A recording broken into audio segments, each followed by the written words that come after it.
Bago tayo magsimula, ipopromote ko lang ang Mystic Queen Power Bracelet. So para sa mga naghahanap ng Evil Eye Bracelets, available na po ang dalawang klase ng Evil Eye Bracelet sa ating shop. So meron tayong Selenite Evil Eye at Obsidian Evil Eye Bracelet. So parehas lang merong protection and cleansing properties. Ang kaibahan nga lang is ang selenite is nagre-recharge rin siya ng mga crystals and semi-precious stones na kasama niya. So pwedeng isuot nyo to alongside with other bracelets and i-recharge din niya yon. Ayan. And marami rin tayong iba pang mga bracelets dito for protection and also for healing, attraction ng money, love, and prosperity. Ayan. So, lahat po yan nasa aking online shop. Pakicheck nyo na lang po. Lahat ng link ay nasa description. Happy shopping! Scorpio, hi! Welcome to Mystic Queen PH. At ito ay isang astrology reading. Meron tayong full moon in Pisces ngayong August 31, 2023 at 9:35 a.m. Philippine Standard Time. So, if you're living outside of the Philippines, i-check nyo na lang yung eksaktong oras at araw ng full moon sa inyong lugar. This is a very powerful full moon dahil hindi lang to basta full moon.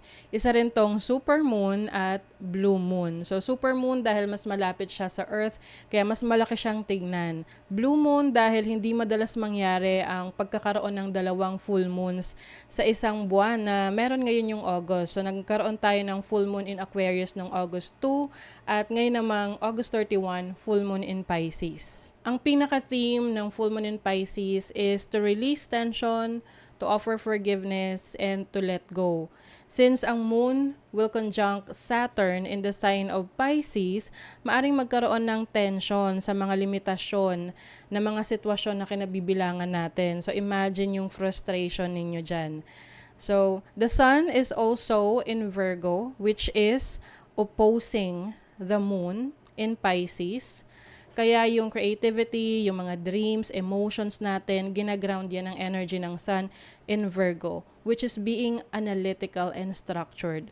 So Saturn is also giving us lessons on how to handle responsibilities at yung mga consequences ng mga actions natin in the past. Pisces is the last sign of the zodiac, kaya its energy is to release and to surrender. And then Mercury is also in retrograde in the sign of Virgo, kaya maaring may mga misunderstanding, miscommunication that will lead to endings. Kaya it's time to rethink, reassess, and i-review nyo muna yung mga bagay na hindi na nakakatulong sa inyong growth. And any toxic situation will be released in this lunation.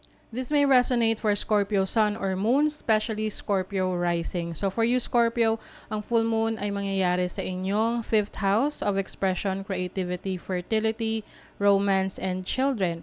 So yung iba sa inyo maaring maka-experience kayo ng emotional situation with your relationship sa mga anak nyo, kung meron na kayong anak. Maaring iba sa inyo, stricto kayo bilang parent, kaya may mga instances na nagre-rebelde yung anak ninyo, no? But ito rin yung time na you will need to learn from the experience na mararanasan nyo dito sa challenge na to sa anak ninyo. Pero kung wala naman kayong anak, this can mean your dating activities. So if you're dating someone romantically, maaring you will realize ano talaga yung ideals mo, yung gusto mo sa isang relationship. And if you feel na itong taong to ay hindi nagre-resonate sa gusto mo, first impression lang pala siya, pero hindi naman pala siya yung tipo na tao na gusto mo nung mas nakikilala mo na siya. So some of you may be letting go of that connection with this person. Yung iba naman, maaring meron kayong kaibigan na you will notice, no? Or parang mapapansin mo tong kaibigan mo na to na unti-unti maaring ma-develop ka sa kanya and maaring magkaroon ng romantic connection, but in the end, you will realize na kaibigan lang pala yung turing mo sa kanya.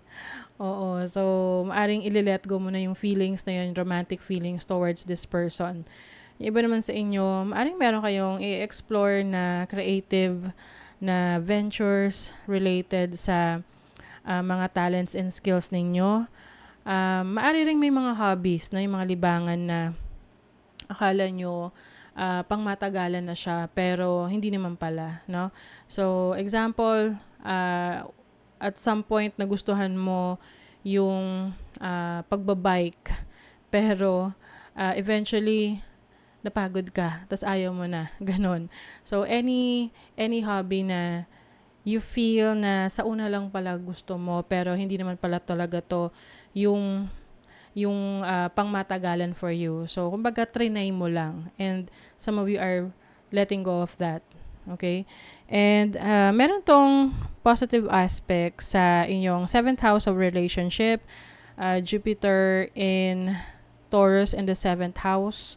So, some of you, maaring meron kayong travel opportunities with your romantic partner. So, kung meron kayong karelasyon ngayon, makakatulong sa inyong relationship yung pagta-travel ninyo together, experiencing new things, new places together, and also with your communication, importante rin na open yung communication nyo sa isa't isa. I also see na maaring meron kayong magkakaroon kayo ng connection or reconnection sa isang kapatid na matagal nyo nang hindi nakakasama or nakikita. So, you will connect with that sibling.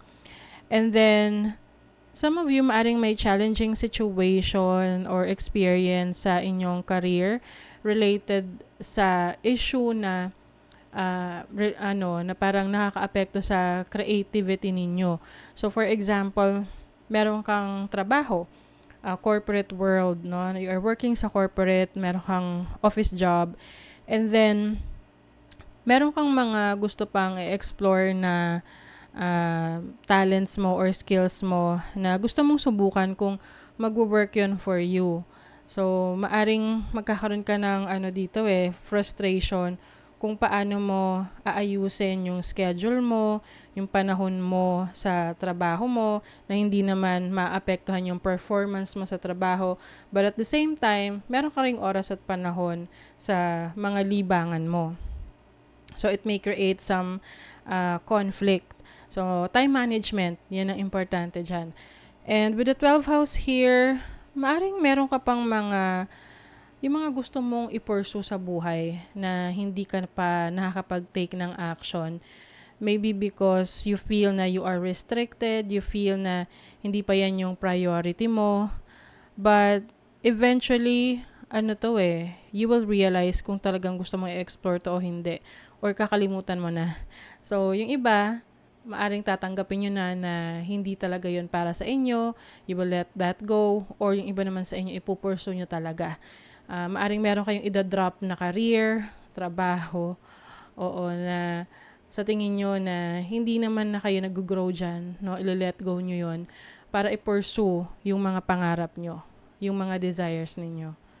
Okay, so let's see what else, Scorpio. You have the Page of Pentacles. So, starting something new, and this is about learning a new skill, a practical skill. You have the Five of Pentacles. Meron ditong hindi fulfilled sa kanyang trabaho, sa kanyang career.